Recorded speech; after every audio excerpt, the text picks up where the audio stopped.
Indeed. So is that going to be your final background? Is that No, no? I'm just Ah. delaying it. I What are gotta you fix it, you know. What are you going to fix? Like, what is the dream for Well, that I background? gotta finish the wall. I want to finish the wall, and then I'm thinking about getting like a nice green screen where I can do cool stuff. But Oh, we'll see. yeah. Build the wall, man. Got to build the wall. I gotta finish the wall. Build the wall. Don't do I what can get Biden's Mexico. doing and tearing it down.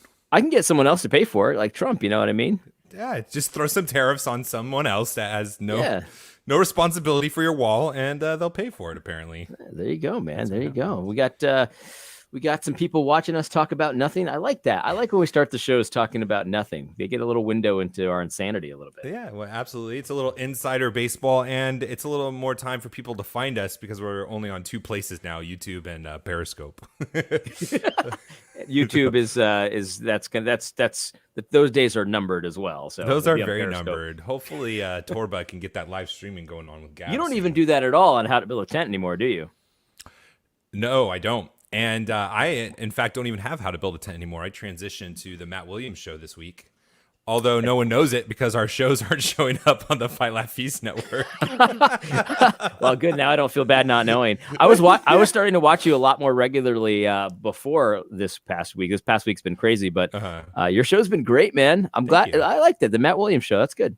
Yeah, I just I don't really have confidence in anything in the private sector anymore, so it's kind of bad to have a show about that. And I just thought, it's time to shift. I'm not really talking about starting businesses anymore. So we're kind of in the same boat there, man. I was talking to you before that we went live, man. This week has been brutal. I feel like I'll never close a deal again in my life. Never. Despairing. I'm just total despair right now. You just got to move south, man. You just got to come to Florida, dude. Everyone's moving here. You'd make a killing. Yeah. Listen, Florida would be great. I'll tell you right now, DeSantis is he's doing the right thing. I like it. Yeah, he's doing the right thing. It's so funny. People are talking about, like, will he run for president?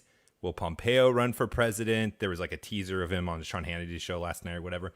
Like, that is a fine line. I don't know if we talked about that last week. That's going to be a fine line for you to walk. Where if you want to run against Trump, like, how are you going to get that base? I don't think anyone can do it. I mean, how is that going to happen? Yeah, I don't know. The only way it's going to happen is if he doesn't run. But then I think Junior runs, and then that's going to be weird. But yeah, Mark. Hey, Edward, Mark. Let's see, Debbie. Welcome, guys. Debbie, yeah. Let's see. He said wood is skyrocketing like crazy. It is. It really is.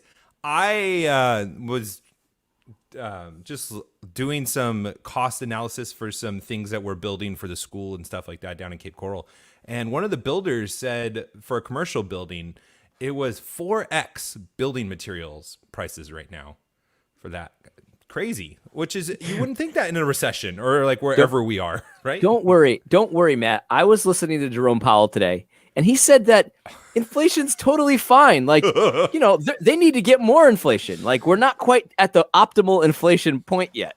We need to be a little higher than where we're at. It's so crazy. So and a lot of people are missing this because it's not as sexy as the Wall Street's bet and the GameStop thing. But that same thing is happening right now in the bond market. Oh man, yeah. And it's really interesting. And this is going to get really nerdy. Maybe we shouldn't talk about this for too long. But probably I find not. It really but just go ahead. Okay.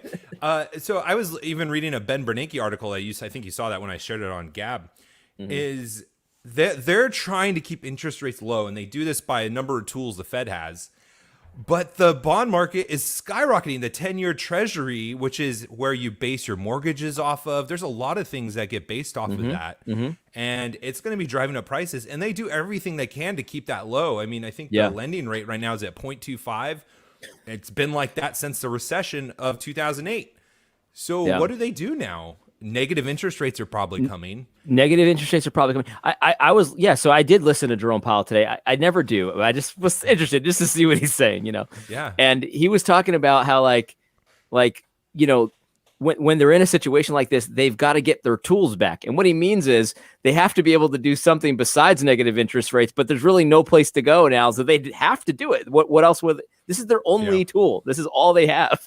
And then just starting like printing in the QE printing press again. Those are the only two tools I think they have left. Right. It's a very interesting situation. And the guy who was interviewing him was a friendly, was a White House, economic correspondent, whatever. And so it was a friendly interview. Yeah. But even the friendly interview, he doesn't want to answer any questions. He's just like, yeah, we're just going to do whatever it is to meet our objectives. And he just kept saying that over and over and over. And like, there's no answers coming. It's just printing press, rates. That's about it. Yeah, man. So you think about all the institutions that have been corrupted and been obviously proven to be that in 2020, 2021. I don't think the Fed is there yet for a majority of people. Like, obviously, there's people like us that think shady things are probably happening around the Fed and like what they're doing. They don't know what they're doing. But I'm still waiting for that shoe to drop. I think God is going to do that as well. He's done every other institution. Right. Why not? Why not? I mean, that's a huge one. I mean, that's one of the primary ones you see in the Old Testament, you know? Yeah, exactly right. I mean, so negative interest rates will probably do that. Oh, man. Brutal. I don't think we've ever had negative interest rates ever in the history of the country. That would be huge. That'd be really huge. So, like, what do you do? That's another thing. Go back to the show shift. Is I don't even know how to operate in negative rates. It's so crazy. It is so insane. I don't know. Yeah. What do you do? I don't know. You can't save money. It's a tax on money. That's what it is. It's basically an additional tax on your savings. It's just a way to so obviously Democrats are not scared of raising taxes for certain people, but they want to raise taxes for everybody, but it's very unpopular to actually do it. So they do it like this. And nobody really can tell this is a tax raise, but it is. Yeah. Exactly right. Yeah. So it's going to be interesting. I don't know what's going to happen. I mean, disaster is going to happen. By the way, it's a tax that hurts the poor the most. Oh yeah. By far, it's like it's not even close. Like, yes, people that are wealthy, people that are middle class, they're going to get hurt too. But I was saying this in a show the other day, like, $1,000 is $1,000, but it's a lot more meaningful depending on where you're at on the wealth curve. You know what I mean? Yeah, for sure. It's a higher percentage of your wealth or your income. Yeah, I know. And so Edward is saying he just refinanced with a VA loan, got 1.7%. I am going through a refinance right now, and I think it's like 2.3. It's a conventional, but the rate shot up 50 basis points, or that's fancy term for half a percentage, in a month. I don't remember that ever happening to the 10-year Treasury. 0.5% in a month. That's like astronomical. That doesn't like carry over where interest rates for your home loan is going to go up 0.5%. It's exponentially going to go up from that. Oh man! So if you got a refi in now, you're in good shape. Yeah, absolutely. That's crazy. What a rate! Yeah, there's definitely going to be ramifications coming from that, and it'll be interesting to see if it even comes down. Like even if you go to negative interest rates and you start taxing people on their savings, there's no guarantee that people are going to start lending money because we're not lending money because there isn't money. There's tons of money. It's that there's no growth story now. It's illegal aliens and regulations. So. Yeah, there's no guarantee that it'll work. In fact, I mean, obviously, there's a lot of people that say it's always going to make it worse. But in the short term, at least you get the shot in the arm. It's like when you're doing drugs. Like you get the high almost every time until you don't one day, and then you take more and more and more, and then by the time you're done, you're overdosed. You know what I mean? Like it's a bad situation. Yeah, absolutely. I don't even know if we even laid off quantitative easing. I know we stopped, which is. Quantitative easing is buying bonds. So you buy bonds, cash goes out into the market. And if you reduce it, you sell bonds to bring cash back into the market. And I don't know if we ever started selling bonds. So AD's so bored with this that he had to take his headphones out. So we'll move right along. Out of my ear, man. Sorry. I'm a mess over here. I can't get my stuff together. That's okay. Remember that one time you just walked off camera? I think we had a guest on and we didn't even know what happened. Was that Phil Johnson? It might have been. Yeah, I think it was Phil Johnson. Actually, just walked off. Guest to do it. Just, I'm out. I'm out. Mark says Montana has been maskless for a month now. I'd be interested to see what do you mean, Mark? Can you let me know? Does that mean like you don't see masks, or is that like the governor didn't? Or the government, yeah. Governor didn't do anything. Yeah, because there's maskless that happens ahead of the official maskless. Mm-hmm. The governors just do whatever the people are doing anyway. Yeah, right. Yeah. Man, but this is another good civic lesson. I'm telling you, this pandemic has been great because especially in Florida, where the governor says no masks. But then you go to the counties and the cities and things like that, and you do have masks because of the governor, or the mayor or the controllers or whatever. So, yep. Yeah, that's really interesting. All right, okay. So I wanted to show you this Yeah, let's see video. This is really cool. This is in Poland, and hopefully for those of you listening, I can just explain it to you afterwards. But let's pop this up. It's on Gab.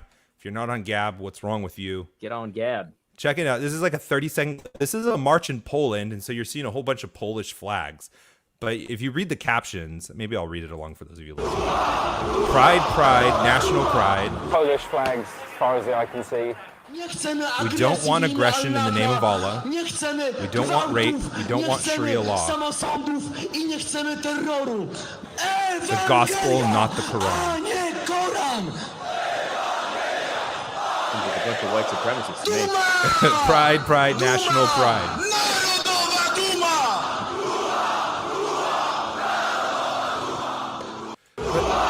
Okay. So they're literally saying the gospel, not the Quran. And that made me just start realizing, like, actually kind of feel shameful as an American, because I would never even hope for something like that at a rally. It wouldn't even be in your radar. It wouldn't even be in my radar. Yeah. We have been so conditioned to separate church and religion, even though that's almost the exact opposite of how our country was founded, that when we see another country doing that, we think, oh my gosh, nationalist, white pride, KKK. Right, right. But no, they're actually in a march calling for the gospel and rejecting Islam. Like, oh my gosh, that would be the most amazing thing in the United States. Crazy, the most man. Amazing thing. I don't know anything about it, but I'm down for people like that, man. Reject. I don't know much about what they're for, so let me just say that outright. But I'm trapping you. I am 100% against people publicly saying no. We don't want the Quran to be our standard. We don't want secularism to be our standard. We don't want these things in our public sphere to be the standard. We want the Bible to be our standard. That's what we want. Mm-hmm. You need to be very overt about it, right? Because if you're not, then secularism is your standard. Yeah. Or just what's it called? How can I polytheism? Polytheism is your standard. Pluralism, right? Pluralism, right? Yeah, and I was thinking, I posted this on Gab probably a couple days ago, but I was thinking about it was for when I was listening to CPAC actually, and the whole abortion argument that they were talking about. They had a bunch of ladies on there that were part of the pro-life movement, and so it was a typical pro-life kind of talk. But luckily, one of them actually said, like, we need to define the terms. Like, well, you're killing your baby. And so I was kind of thankful for that, because honestly, we don't hear that too much in the pro-life conversation. But we're so hesitant, or at least a lot of people are hesitant, to introduce religion into those arguments. Like, it's sinful to kill your child. But what you're doing when you're reluctant to bring in religion, when you're talking about morality and talking about your baby's life and things like that, is you're failing to identify the opposition as being religious too. Right. Like, it's not natural for a mom to kill a baby. So something supernatural in a positive way, but something other than natural course of a relationship, something is changing that course of nature. And it is nothing but a religion. It is either a religion of yourself, it's a religion of the state. It could be a number of idols, but we do such a disservice to ourselves when we feel like we're introducing religion into the argument, when religion's been there all along. We're just starting to preach the gospel and God's word. I was talking to my brother about this topic just the other day. It's like it's kind of a weird situation, because like we all talk about like idolatry, like in a way that's kind of like, we think we're more sophisticated in our idolatry than they used to be. So in the old days, they used to bow down to statues and be overtly religious, but now we're not like that anymore. That's not the case at all. We are like that. We are overtly religious, but we don't call it that, and so we get to pass. And we do need to. We can't over spiritualize everything to the point where things are now under spiritualized almost. Let's say it's very weird dynamic. It's like, oh yeah. I've got idolatry of comfort, but like I don't actually bow down to a statue. I mean, that's Neanderthal stuff. But actually, like if you look at some of the things that happen, like people do bow down to things. They are doing that kind of stuff, and there are spiritual forces at work here. Like if there's a woman that's killing her own child, there's something demonic going on there. We don't want to over spiritualize that to the point where it's under spiritualized. You know what I mean? Like, yeah. She's got demonic influences on her life. Like, no, people don't just kill their babies for no reason. Right. Yeah. And we need to consider that for everything that we see. It's because I'll be honest, like when I saw that video, Matt, it's like I'm almost programmed to be like, oh, that's Nazis. Definitely. Yeah. And so I need to fight that in my mind. Like, okay, why do I think that? Maybe it is Nazis. I don't know. Mm-hmm. But why do I think that? It's because I was taught and I was catechized to think that. Right. You know what I mean? Yeah. And we've been catechized to think that there's neutrality, that that's right. that we can concede ground because we're conceding it to not another religion or not to another false god, but it's just natural. Yeah. And so we've given up so much ground, and we have committed so many sins of denying the lordship of Jesus, maybe not over our own lives, but in the areas and spheres that we have authority over. We've just given it up because, we're not giving it up to another idol per se. We're giving it up to just a manufacturer or immigration or pro-choice.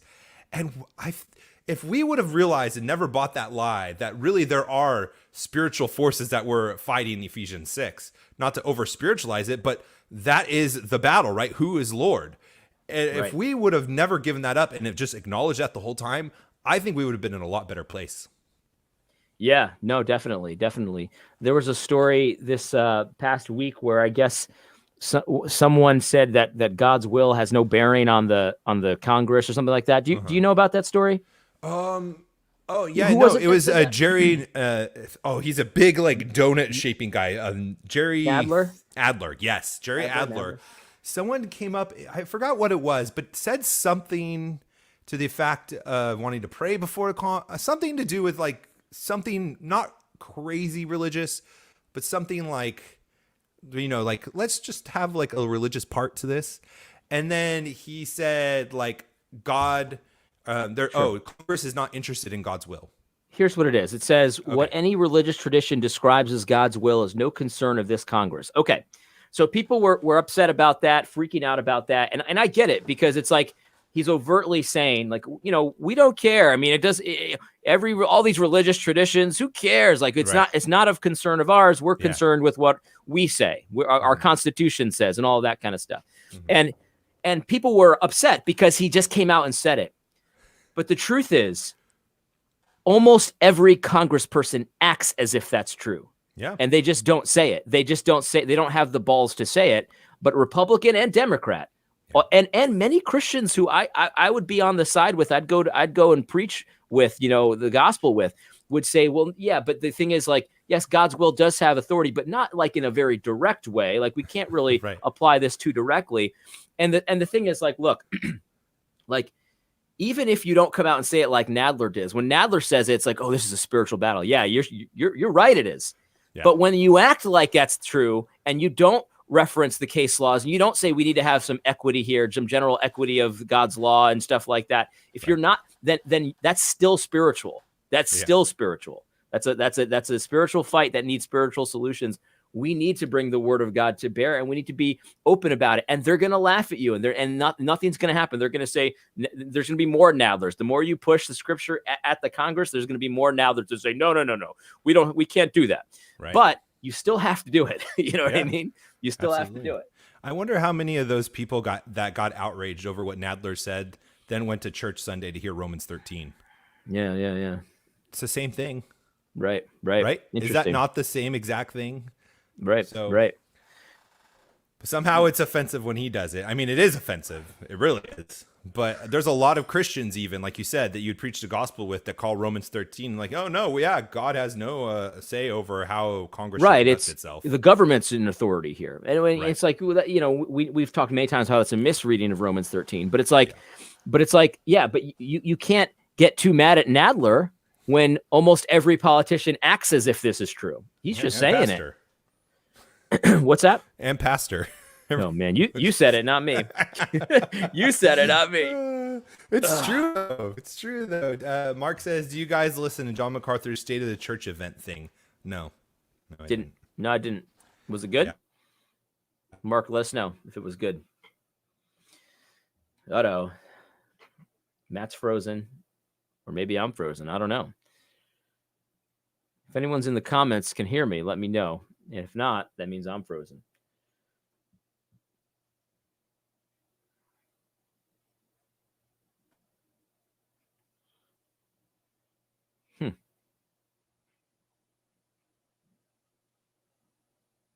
Yeah. Well, all right. Well, I guess I'm still here. Debbie hears me. Matt's frozen.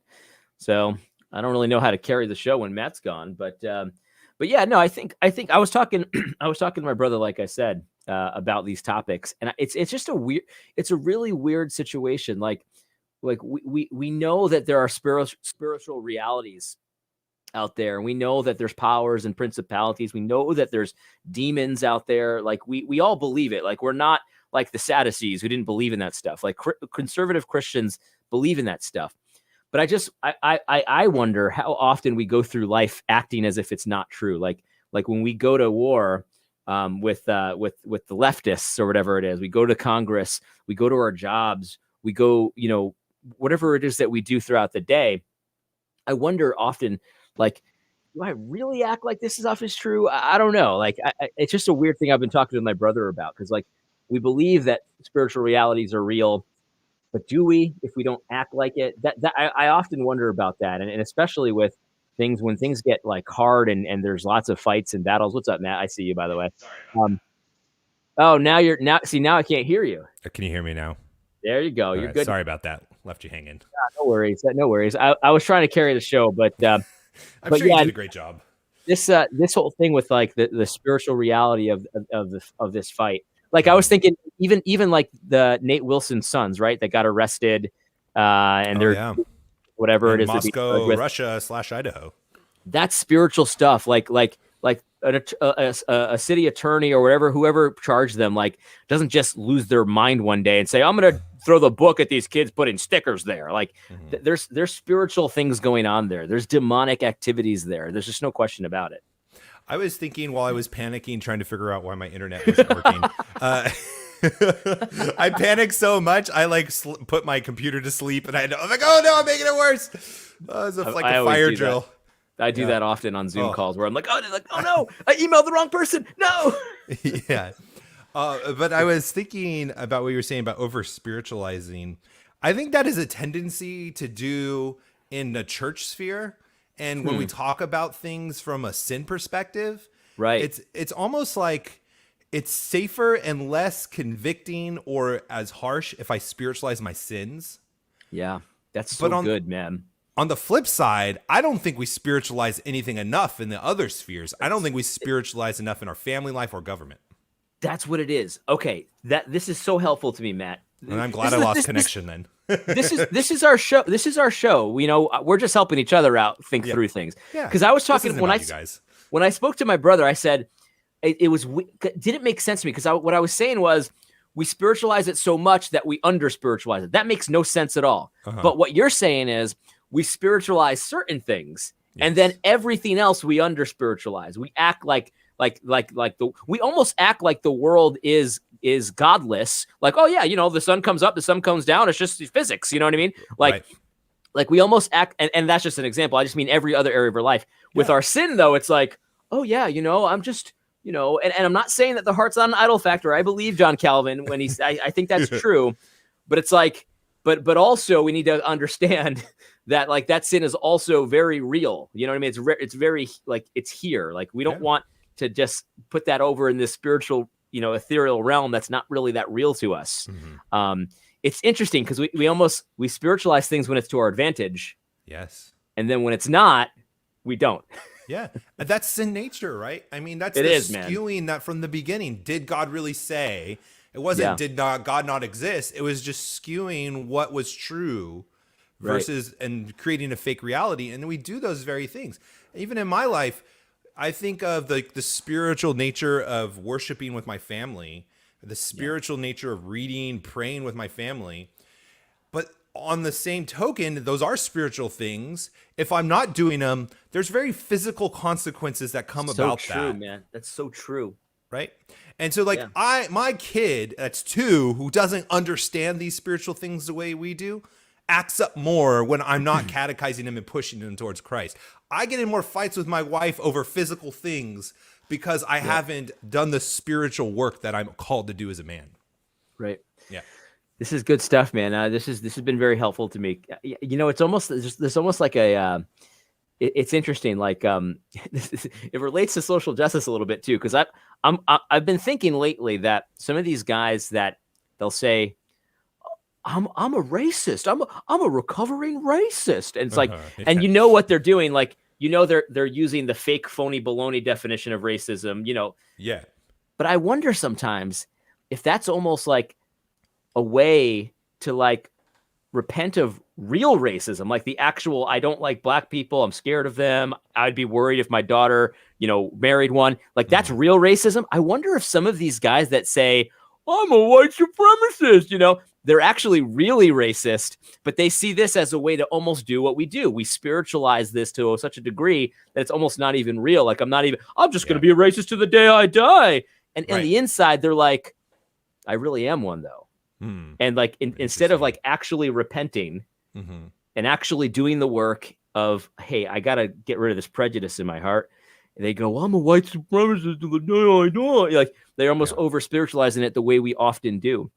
Oh, I struggle with lust. I struggle with idolatry of comfort.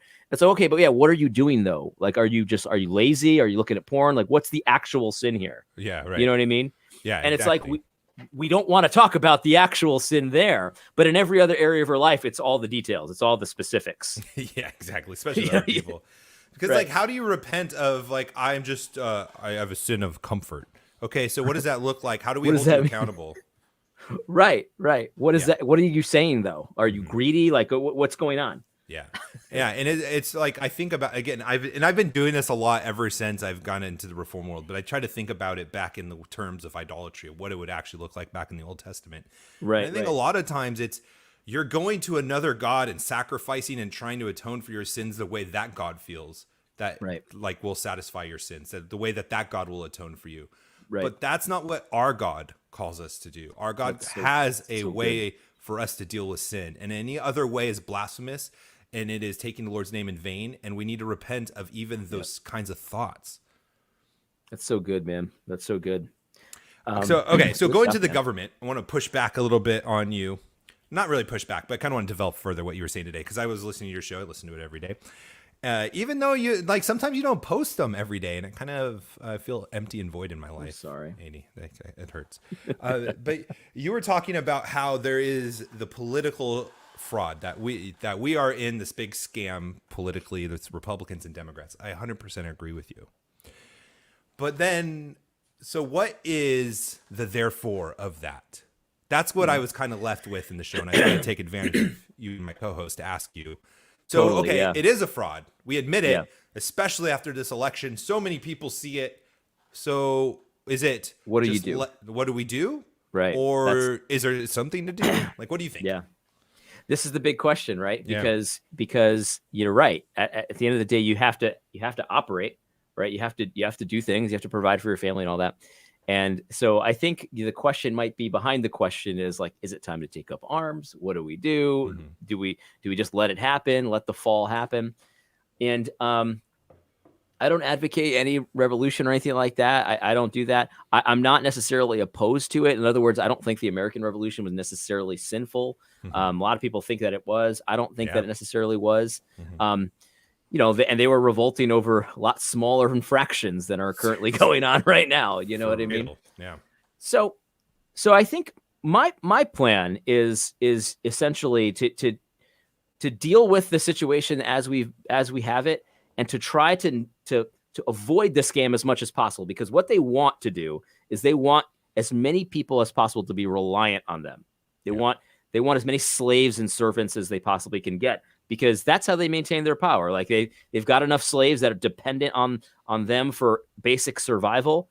They keep getting elected. They keep getting looked to. They keep getting more and more power. They can keep charging those speaking fees, because they're the ones that are providing the living for everybody.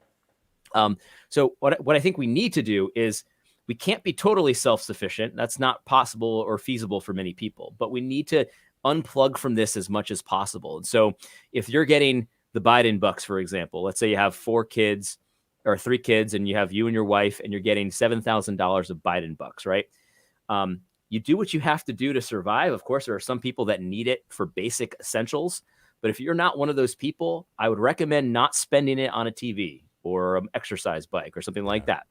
I would recommend trying to do something, whatever it is. If you're saving up money to buy an asset or buy an asset, to unplug from this as much as possible, because the last position you want to be in is reliant and dependent on the government, because they have a horrible track record. They will fail you, and you're going to be screwed in the end. Yeah.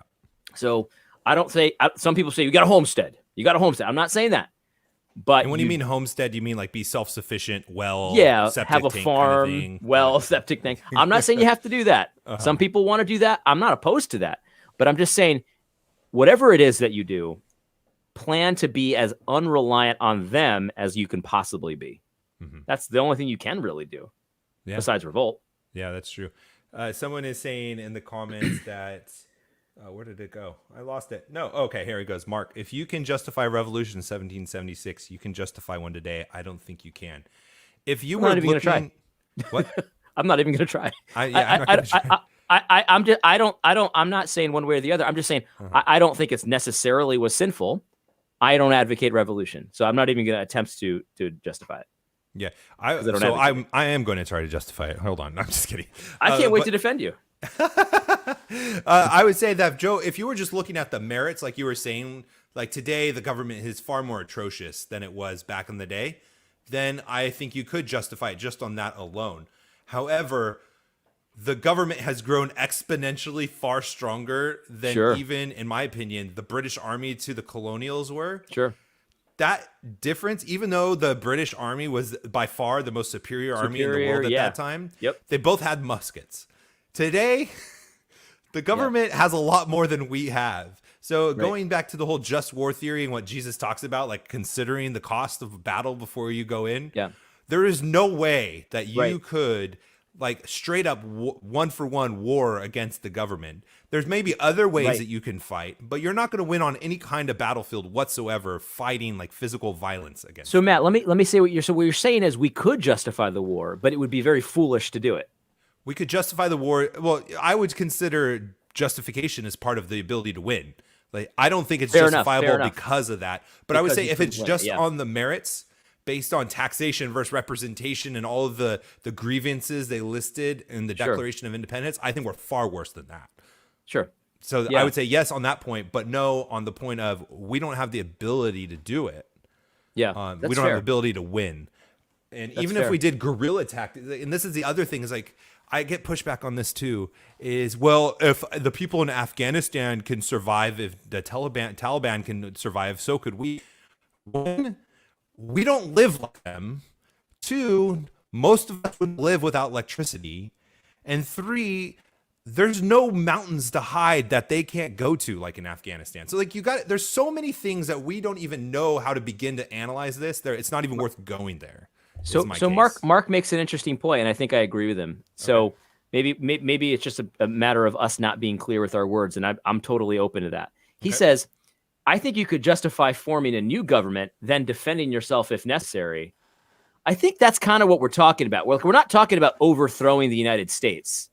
Am I right about that, Matt, or are you? I'm discouraging that kind of thinking. And so then what do? Is you invest locally, not homestead isolated individual families, but you start getting involved in your local elections, your mayors, your city council, your sheriffs, and your governors, and you try to control the states. And we see a lot of pushback from Texas and Florida, even with their attorney generals, where they're suing and they're pushing and just saying no, flat out.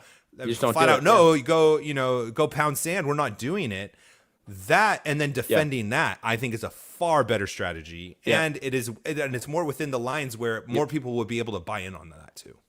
Absolutely. Well, I think you're right about the idea of you have to be able to. It has to be a fight you can win too. Like you have to be smart about things. So violent revolution and on a grand scale is very unlikely to be successful. But if you have like little enclaves of hey, we've got this town and we're just not going to do it. You want us to do masks? We're not doing that. You want us to shut down? We're not doing that either. And it's just like eventually they're going to come for you, and you got to make your decisions on what to do at that point. But yeah, I see what you're saying, and I think, Mark, from my perspective, that's kind of what I was talking about anyway. I wasn't saying like, oh, we should just go to the Capitol and storm it. What I was saying though was we need to say, no, we're not participating in this madness anymore. We're going to form a new state, and they're going to come for us, and we're going to do what we have to do, kind of thing. Yeah. Or Elwin says, are we considering theonomy? Get my popcorn. I don't think either one of us runs for thinking of theonomy like we just had in the previous conversation. We're saying that everything's religious. We will, of course, want biblical law to be whatever that looks like, and we're not getting all the answers, and we need people to hash that out. But I don't think either one of us is running from theonomy, even though I hate the term because I think it's butchered. But Mark, and I'll push back on you a little bit. So I guess I'm just a little curious, like, why couldn't you justify 1776 if you could justify forming your own country and then defending yourself? There you go.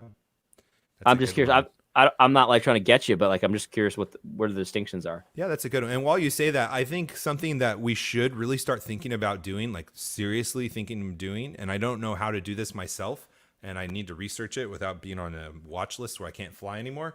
Not that I'm going to be flying a lot because we're not flying anyway. Yeah, I wouldn't be surprised if I wasn't on a watch list, quite honestly. Is forming militias though. I really think like that is a Second Amendment right part of owning guns, right? Is to form a militia. If this is not the time to be doing that, I don't know when is. And I say that not in the sense of like we're going to go storm the Capitol like in January 6th kind of thing. What I'm saying is that we need to think about, and I was picturing Braveheart, the movie, where they would, before Braveheart became a thing and the nobles would go, they'd rally form an army, they'd meet the English on the field, and then they would negotiate. They had no intention of, actually doing battle, but they would just show up and they would be in groups and then they would negotiate some favorable terms and then they would go back to living their lives. I think it would be very advantageous for us to have militias in that sense, where when they do come or try, like a Waco or the Bundy situation in Nevada, I think that was their names, the Bundys, where we could have a group of men come and say no. Because even if we would lose the war if it happened, it's not going to be worth them to go and pick on militias of 25, 50, 100 men. Even if they would win, they would lose because the nation would be up in arms. Opposed to an individual who they come knocking on your door and saying, hey, we're taking your son and daughter, and it's just you alone. They'll plow you through and they'll spin it and they'll make it seem whatever they want. So I think there's a lot of wisdom in thinking through the advantages of that. What do you think about that? Is that crazy? No, I don't think that's crazy at all. I don't think that, do you remember the story of the ranch in Nevada? Yeah, the Bundy. Wasn't that the Bundys or was that someone else? The Bundy Ranch, okay, right. Yeah. And so it's like, you don't have to go looking for fights. That's not what we're really saying here. But you show up so that we're not just rolling over here for you. Like we don't recognize this fake authority that you say you have. Like we don't do it. And we don't want to fight you, but like, we're not going to roll over. It's kind of like the bully in high school. It's like, when the bully knows that you're going to fight back, they typically don't pick you as the target. They pick somebody else. Right. And they maybe they will though, and you'll have to defend yourself, but normally they don't. Yeah. Normally they don't. And I've told this story on this show before, I believe. My brother, he was at the nerd table at school, and people would always throw food at him at his table, and all the nerds were there. They would just chuck fries, dip them in ketchup and throw them at them. And then one day my brother just stood up and he said, "Enough! Stop it right now," or something like that. Wow. Anyone who does it next, and it never happened again because they were just looking for easy targets, right? And the minute somebody was like there to like defend, it didn't have to be an overwhelming force. They probably could have destroyed my brother if they got all together, but they didn't want that either. It wasn't worth it to them. It wasn't worth it to them. And it's like the militias are cool, but the minute you start going to look for a fight, that's when it's all over. Yeah, because this is another thing that we have to think about. And it's, again, we're so unprepared for this. We have been so lazy and just not thinking through these things. And I'm saying that myself too, is I feel 20 years behind to where I should be as far as thinking through these different things. But like part of winning a battle is not just the physical, I can shoot better than you or I have better tactics. Right. It's politics, it's image, it's getting people on your side. It's all of those things that you have to factor into. And if you can't win all of that, you're going to lose. Right. That's a lesson we learned from Vietnam. That's right. I have a funny story, a bully story too, from junior high. I went to eighth grade. I went to eighth grade for 1 week. And I went to eighth grade for 1 week because I went my first week from private school to public school. It was a really good public school in a really like rich area. And they started a new program that same year where they wanted to integrate problem poor children into the school to make them better, because that's why they're sinners, is because of their environment, you know. I was one of those poor children in my district. Okay. So I was there and I was a big kid. I never got picked on because I was that big kid. Yeah. So I was a soft squish. Like I was a total squish weirdo kid. But I was big. I was 6 foot when I was in eighth grade. So I was the tallest kid in the school at the time. And AD gets released into the good school. No, it wasn't AD, but it was someone like AD. And he just got released from juvie. And prison mentality. Yeah. I need to go make a statement to the biggest guy in the room or in the school so no one messes with me ever. Right? Got it. And so I was minding my own business, doing my homework, keeping my head down, sitting down before class started. And then all of a sudden, I am hearing the class start, oh, and then bam, this kid takes a stapler, hits me in the back of the head, knocks me unconscious, and just starts like wailing on me like a prison fight. I had the top 3 of my vertebrae shifted out of place. I was unconscious. And anyway, so I didn't go to school for 8th grade year because I milked it up to like it in Zoloft and did a party. Man. But that's kind of what we do too, is either we don't stand up for others, or we're not aware of our surroundings, and we keep our heads down and we let these people rule over us and defeat us without having any kind of posture. Yeah, that's right. And so we got to be careful of that stuff, and we need to be thinking through this in a wise way. Okay, so what did Mark say? Did he answer you? Yeah, he said, and this is fair. You know, he said he thinks he's in the process of changing his beliefs on that. He says he used to be against the American Revolution, but he feels like now he can justify the forming of a new government and a new self-defense. So I think what he had said that was because we were talking about it as just like a revolution where you just, went to go find a red coat to shoot. You know what I mean? Like that's really not how it went down. But yeah, that's fair. Changing his beliefs on that makes sense. Yeah. Okay. Yeah, that's fair. So no, but I like that story, Matt, and not because you got hurt, but like because it is such a good point, though. It's like, and this is why we talk, I think, so much trying to encourage pastors to not consent to these lockdowns, because you're right, Matt. Like, there's so many different aspects of this. Like, do they have the authority to throw you in jail? Well, not technically, but they have the numbers and the ability to do it, so they'll do it. Right. But the optics of that are terrible. Imagine if they just started jailing pastors, like tons and tons of pastors, and they were just not doing nothing but jailing pastors. Like they would lose, I think, a lot of goodwill that political capital normies, because all of a sudden the people that are saying, "Oh, you just have a persecution complex," all of a sudden those normies are like, "Well, they're actually in jail now." All of them, everyone who had church on Sunday was in jail in my state. Right. I'm getting the freak out of California or whatever it is. You know what I mean? Like I'm probably next, like that's part of it. And so I think a lot of pastors, like, you got to find your backbone enough to know that sometimes all it takes is a flashy sort of, people criticize Moscow. Oh, it's just publicity stunt. As if that's a bad thing. Right. Yeah, exactly. Yeah. That's not bad. You know why people do publicity stunts? Because they freaking work. Right. So I'm not saying that it was just a publicity stunt for them, but if it was, I wouldn't even be opposed to it. Yeah, we're going to go sing some psalms and dare you to arrest us. Right. Yeah. And if then you do, and then we make the national news. So we outmaneuvered you that time. Yeah, exactly. Like, how do you think the gay pride community has conquered us and ran the table with us for 30 years? They're like 1% of the population. It's because they're really good at publicity stunts. That's right, man. That's the only reason. They've got so much leverage compared to their numbers, and it's because they've mastered controlling this narrative. And we just don't even play that game typically. Right. And to our shame. To our shame. There's no reason why we shouldn't be doing that stuff.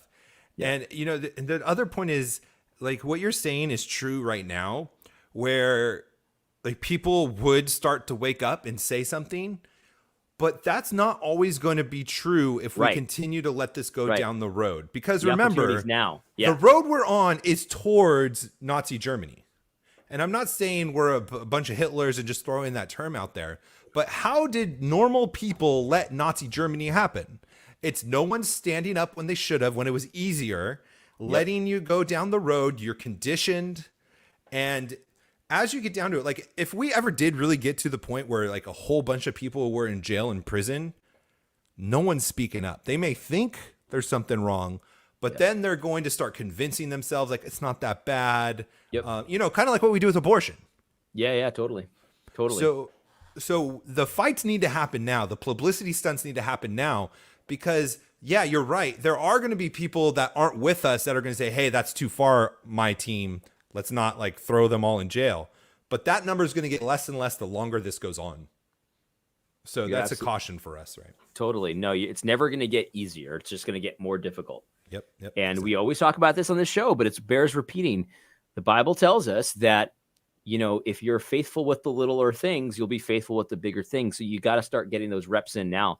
You got to start building the muscle now and the backbone, because it's going to be very difficult to go from I've never even been in a fist fight to now I'm in prison and the gang wants their, you know what? Yeah. It's very difficult to do that. You know what I mean? So you got to get your reps in now. I'm not saying go get in a fist fight, but, you know, people who have been in a fist fight are more likely to be able to survive a situation like that. Right. And it doesn't mean you won't get pushback. You will, but you practice it's like Little League. You go to Little League and then you go to the majors. Yeah.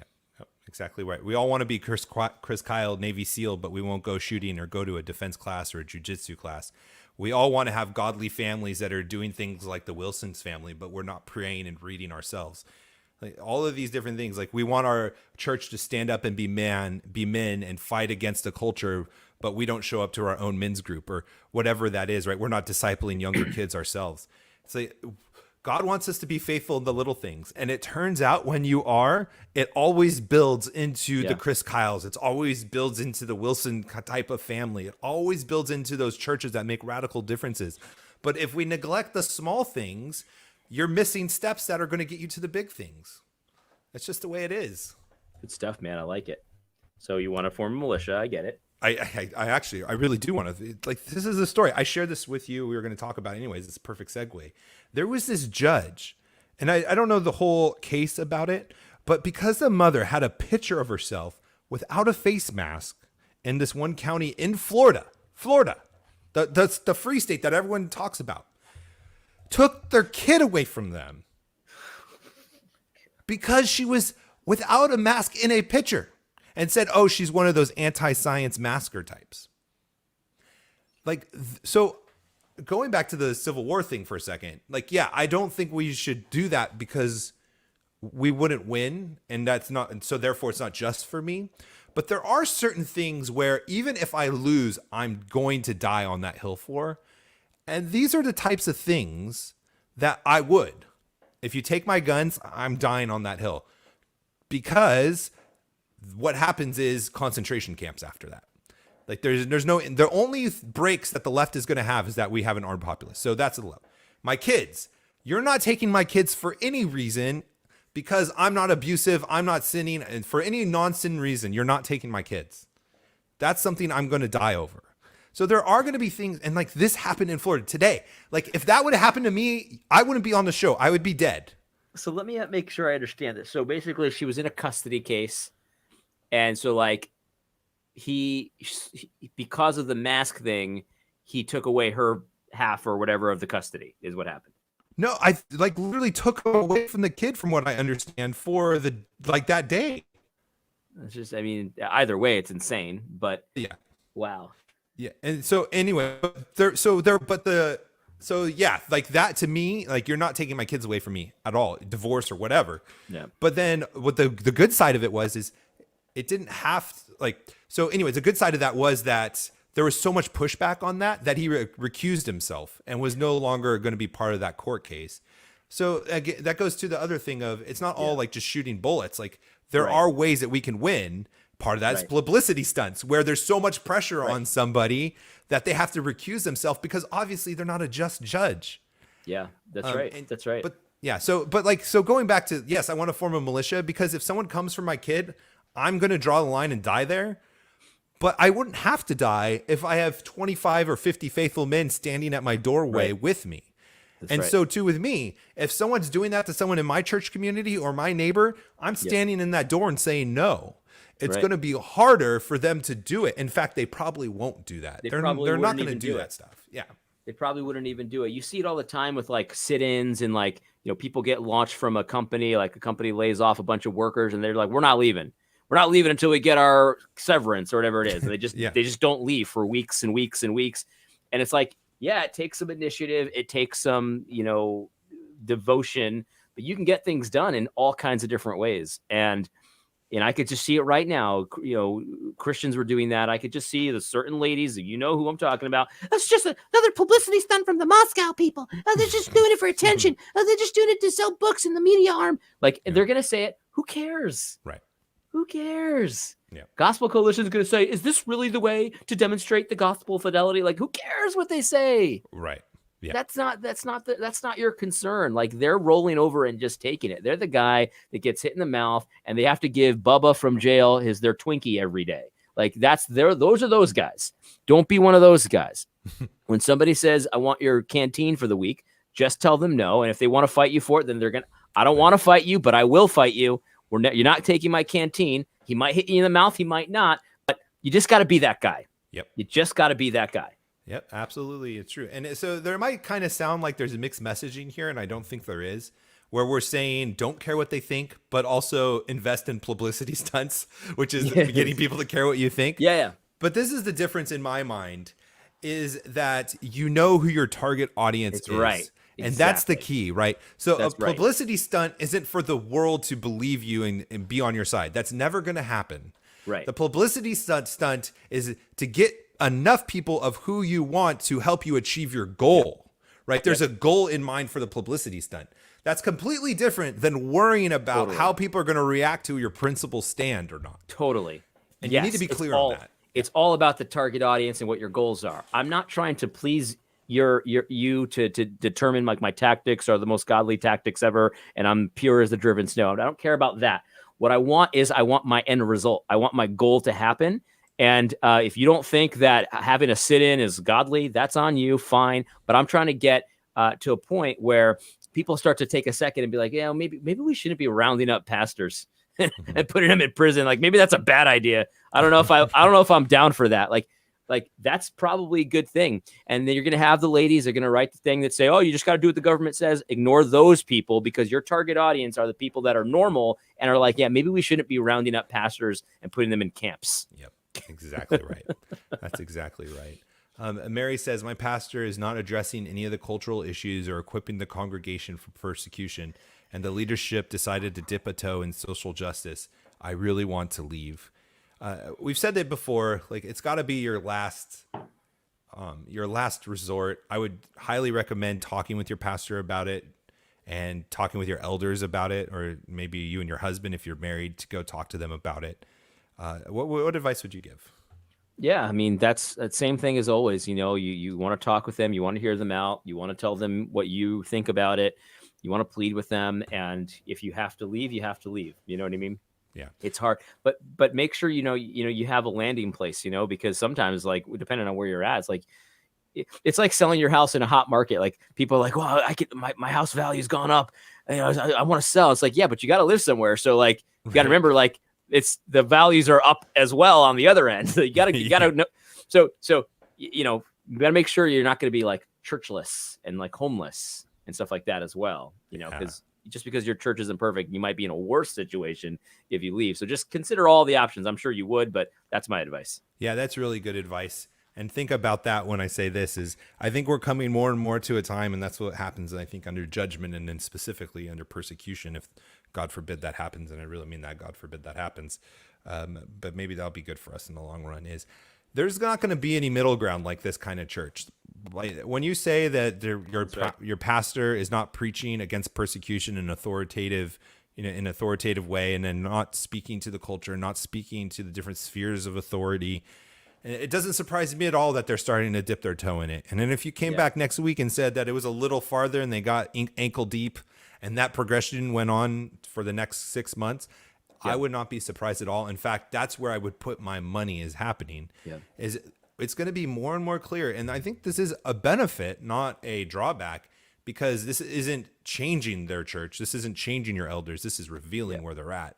There's not going to be this middle ground. Either there's going to be people preaching against the culture, preaching for repentance, or there's going to be people that become the state church. There's not going to be any middle churches anymore. And you have a conversation. It's like, pastor, hey, I noticed you have not talked about some of these things, the pastor in Canada and stuff like that.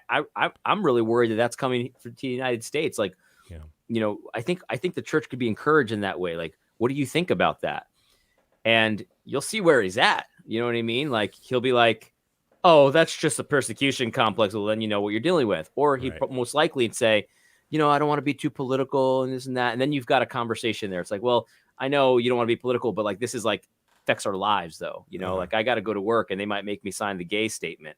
Like, what do I do now? You know what I mean? Like I need help navigating this. Like, and if you go to them in a spirit of humility like that, where it's like, I'm worried about this, like it would really mean a lot to hear where you're at with some of this stuff. Cause this is scary stuff. If that's where you're at, I'm not trying to put words in your mouth, Mary, but that's what I would do. Talk to them. I'm concerned about this. Where are you at with this? Yeah. I think that's great. And I think that'll make things clear. Whenever, to me, in my mind, whenever I've had an issue and I've gone to talk to my pastor or elders about it, it has made things abundantly clear. Either I was wrong or I misunderstood and I had to repent, or I had, I had to say, like, oh, I was wrong. Or it was clear that, okay, I don't want to be submitted under these people anymore. I need to find another option. Okay, we got some super chats. Thank you guys for the support.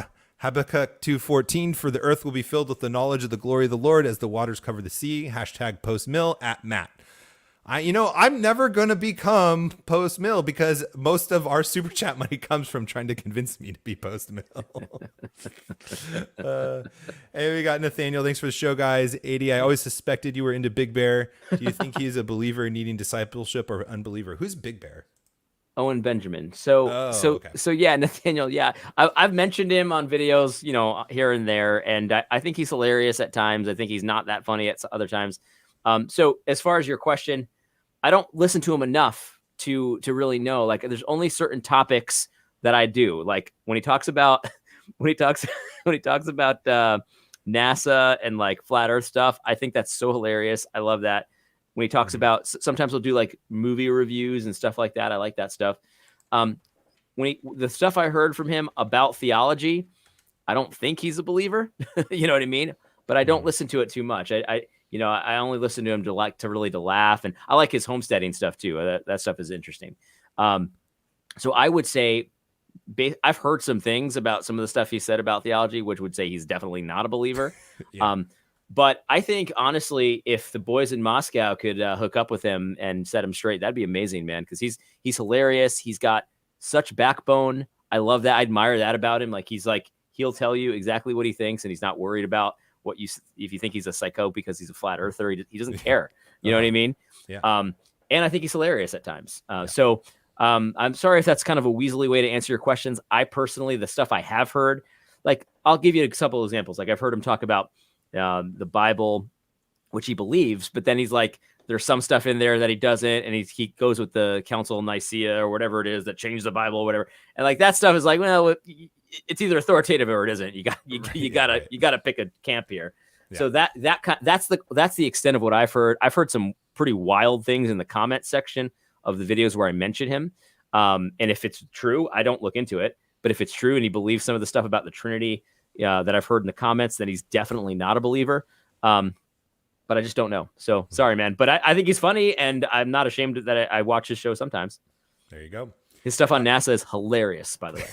I think I've seen you share videos of him on your show before. That's good. Oh, it's really good. Hey, Debbie Mason, thank you so much for your super chat. That was really generous of you. I really appreciate that. Oh, thank you. Yeah. Yeah. Oh, and that reminds me, last week I had super chats telling me to go watch this YouTube documentary, and it's slipping my name right now, but I did go watch it.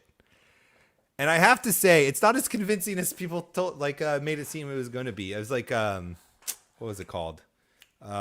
Someone in the chat. I think it was Nathaniel who recommended it to me. Which one? Last time. It was Nathaniel, you got to help me out here. I forgot the name of it. But it had Doug Wilson in it. But it was a post-mill, like to I forgot what it was. It doesn't matter. Anyways, I see, this is my problem with documentaries just in general, is they seem totally one-sided to me, because even when there's like a counter argument filmed, you most of the time can still see the bias of the producer who's putting it all together. And to me, like, I felt like the argument were kind of characterizations of people that I don't hold to. And so like the arguments just didn't really ring true to me. And even like with Doug Wilson, like I've heard Doug Wilson be more convincing about post-mill, just him talking outside of the pre-mill context where he's all cut and stuff into it. Yeah. I don't know. I'd love to talk about it more with people. I love having the conversation. It's not that big of a deal to me, honestly. Like, I'm not trying to get post-mill people to stop being post-mill, because that the result of that is what I think a godly result for the most part. So I'm good with that. But I would say this, that Habakkuk 2:14, like pre-mill, baby, that believes the same thing. That's just going to happen in a millennial. It's going to happen in a millennial reign. Like a millennial, like me. I'm a millennial. Like us. Yeah. So. Thank you. My wife chirped in on here. On earth as it is in heaven. That's what it was called. As there earth you go. as it is in heaven. There you She was go. watching it with me. So this is a funny thing. AD, you might find this funny. No one else might.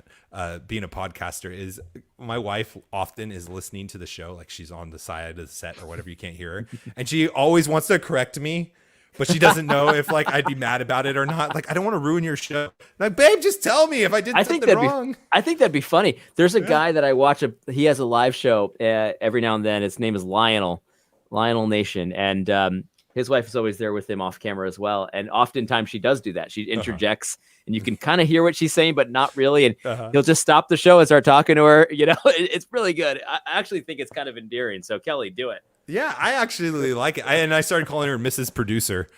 So that's her new name. I don't know if Micah is making fun of me or not, but puts premillennialism equals Habakkuk 2:14. Thank you very much. Case, I'm just going to take that as serious. Right. Yeah. Yeah. So guys, if you want him to watch a video that you think will convince him, send him a super chat. And tell him which video it is. I might send a super chat in the next episode. Yes, do that, because you're really going to be paying yourself, because I think it's your account that's hooked up to it. So that'd be even funnier. Thank you, everyone, for joining. Thank you for everyone who supported us with super chat. Those of you on Patreon supporting us, it's just such a blessing. You guys help us cover our costs to do this. We love being here and being part of the show. We'll talk to you next week. God bless. God bless. Oh, we didn't do an intro.